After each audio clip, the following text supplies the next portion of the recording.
Hey, 8th grade. I hope y'all are doing well. I'm going to go ahead and give you some instructions for how to do your next HyperDoc, which is the toilet paper tube challenge. So what I had asked you to do was gather up a series of supplies, and I'll read out to you what those are. So for this particular lesson, paper towel tubes will work, toilet paper tube rolls will work. If you don't have either of those, or if you only have like one or two, kind of like I do, you can take a piece of paper, like a piece of construction paper, piece of thicker drawing paper, and roll your own tubes to do this exercise. I would also make sure you have a stapler and a roll of masking tape. If not, if you don't have masking tape, you can use clear tape. Also, a pair of scissors, and I think I had some extra cardboard on there just kind of for kicks. And then if you need to roll your own tubes, like I might share this with you all later, have some glue handy. Some extra tape, scotch tape would work as well. Maybe even a couple paper clips to hold your tube together if you're gluing it. So what we are doing for this particular lesson is there are two different artists that I'm going to have you all look at on the HyperDoc, and they use toilet paper and or toilet paper tubes in completely different ways to create their sculptures. So you all are going to kind of look at those, compare and contrast them, just kind of be inspired by them, and submit a couple thoughts via a Google form reflection before you get started on your actual project. Now, for your actual project, you have a couple of options. So I'm going to see if I can actually pull this up.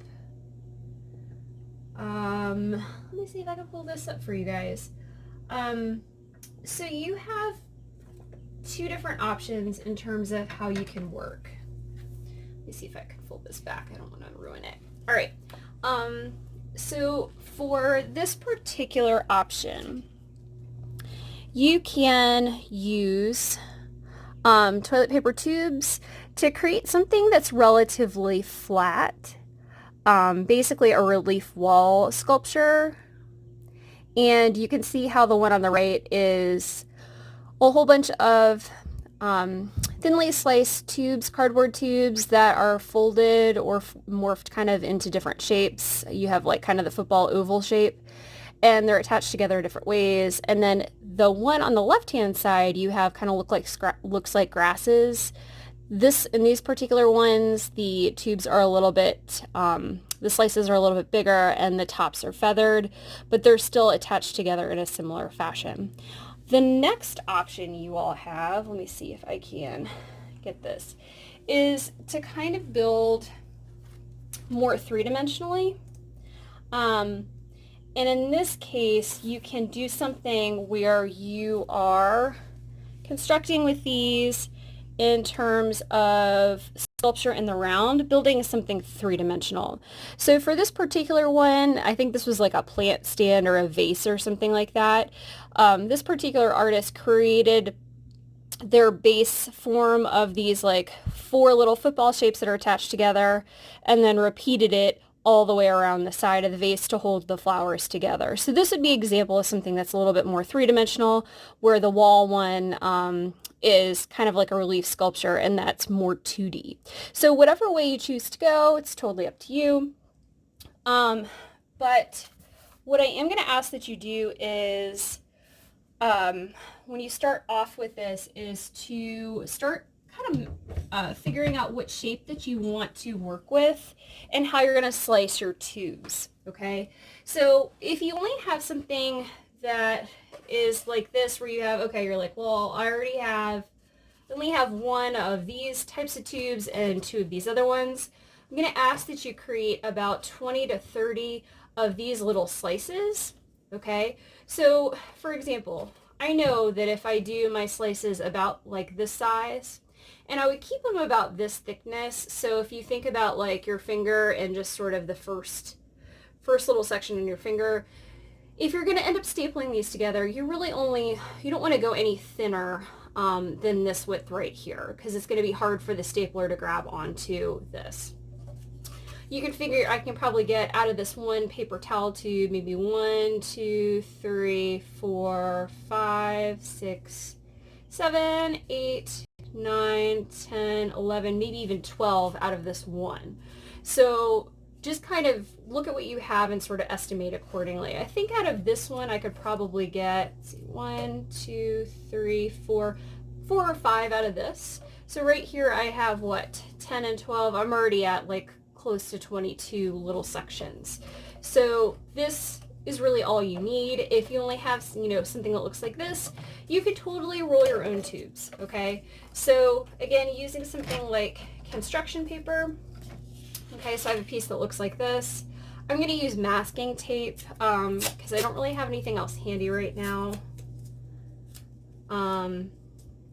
But what I would do is, take this and you're going to roll it. You might only want to roll it around one time, okay, and run some tape down the side, okay.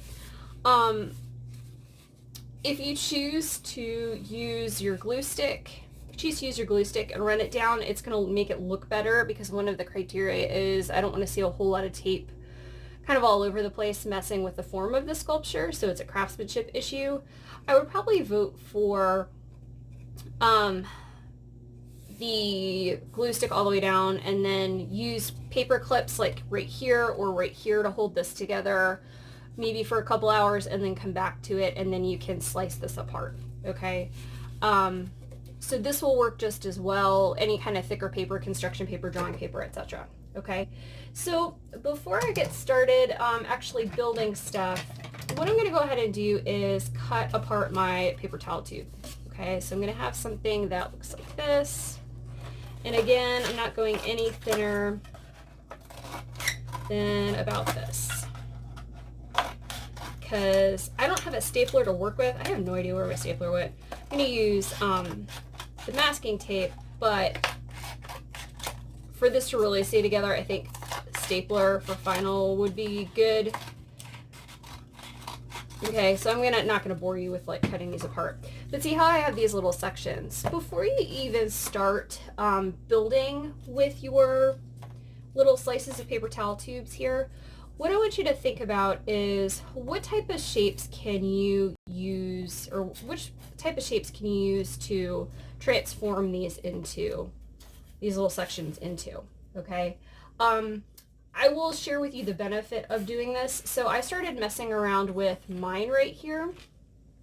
So as you can see with this particular one, I started working with one sort of squarish shape attached to 3 of these oval leaf shapes.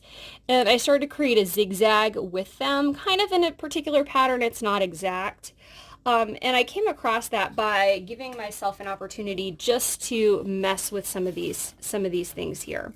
So I started to do one a little bit earlier where I folded it, and I was like, if I bring this down in the middle, I have a heart shape. How cool is that? So you can actually, by just using your fingers and creasing and bending these, you can create some shapes that you can then work on attaching together in a certain, configuration to look pretty awesome. So that's my heart shape. Okay, all I did was pinch here, boom, done. The other thing I started to work with was the square. So I decided on a square shape for at least part of mine. So I folded the edges. Again, a square or something has equal sides. This does not. So it's as close to that as I possibly can get. For my oval shape, I did pinch the edges like this, just to kind of create that shape, because I knew I wanted to use a combination of these football shapes and also these square shapes. When I started to attach them together and just kind of figure out, well, what exactly do I want to do with these, and where do I want to go with this, I kind of liked the configuration of this right here, where you had like 3 of these like little leaf shapes, and then attached to this square shape like this. It probably would have made more sense if I had done something like this. I didn't. Actually, I like that better than what I came up with. So give yourself some time to mess with this and really figure out, how can I bend this to create forms that actually look decent, and what configuration am I going to use?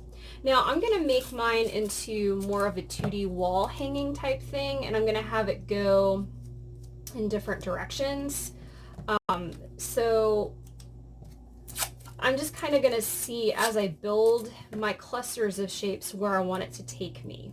Okay, so I'm going to basically, because I don't have a stapler and because I keep changing my mind all the time, I like to use tape bubbles.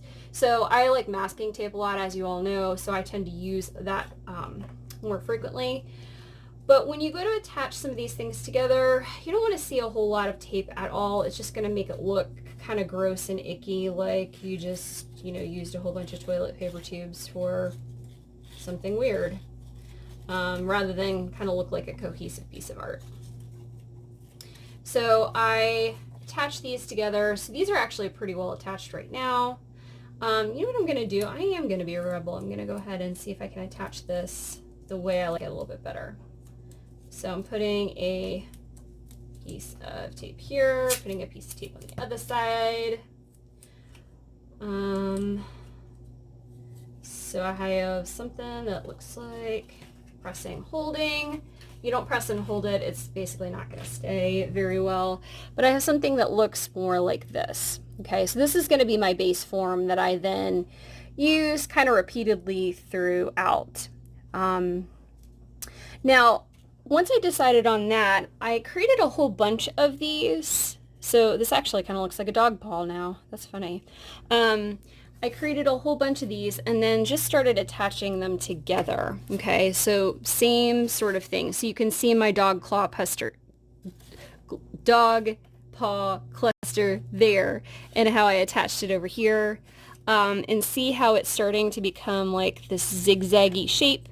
I think down here I'm going to start to go this way on it, to zigzag back. So it's kind of going to be, I don't know, kind of creating like a more of a curved pattern. But for your final, what I want you guys to think about is your sculpture has to either be the 2D wall hanging, or you can build this 3D, so you can construct this into something that looks like this. I'm going to break it. But something that does become three-dimensional, so 2D or 3D. Somewhere in the ballpark of 20 to 30 of these little guys. Again, you can totally roll your own tubes here if you need to. If you are going to do that, let's say I do have like a red one and one that looks like this, consider where you put the colored one in relation to the one that does not have color. Okay, because color then becomes an artistic element you have to think about, so just FYI. One thing I am requesting is if you do just use the regular circle tube that looks like this, a 30 or sculpture, you can keep these just intact like this, but the other 2/3 should be you forming it with your finger in the same way that I formed this with my finger, this square, in the same way that I formed this leaf-like shape with a finger, okay?